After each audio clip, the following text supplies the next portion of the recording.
हाय. आज रेडी होताना मी तुम्हाला सांगणार आहे कमाल किस्सा जो घडला होता एक्झॅक्टली हा व्हिडिओ शूट करण्याच्या आदल्या दिवशी. आम्ही ठरवलं होतं एक छोटासा ब्रेक घ्यायचा, विकेंडला लोणावळ्याला जायचं. एक्साइटमेंटमध्ये प्रथमेशने बुकिंगही केलं. भयंकर ट्रॅफिकमधून 4.5 तास ड्राईव्ह करून आम्ही पोहोचलो.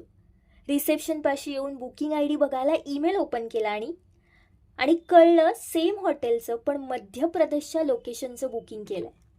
एक वेळ अशी होती म्हणजे अगदीच आमच्या रिलेशनशिपची सुरुवात वगैरे, जेव्हा असं काही घडलं असतं तर आम्ही एकमेकांवर प्रचंड चिडलो असतो, बोलणं बंद केलं असतं. पण पण तुम्हाला माहिती आहे का यावर आमची काय रिॲक्शन होती? आम्ही एकमेकांकडे बघून मनसोक्त हसलो, मज्जा घेतली आणि म्हटलं, चल मस्त किस्सा झालाय, आता याची लय भारी आठवण बनवूया. खरं आहे ना, म्हणजे नातं जसं जसं वाढतं तशी त्यात शांतता येते, समजूत येते, ठहराव येतो आणि मस्त टीमवर्क तयार होतं. मग चूक कोणाची आहे यापेक्षा सुटका दोघांनी मिळवायची ही भावना महत्त्वाची असते. म्हणूनच पुन्हा रेडी झालोय लोणावळा एक्सप्लोर करायला आणि एकमेकांच्या पुन्हा एकदा नव्याने प्रेमात पडायला.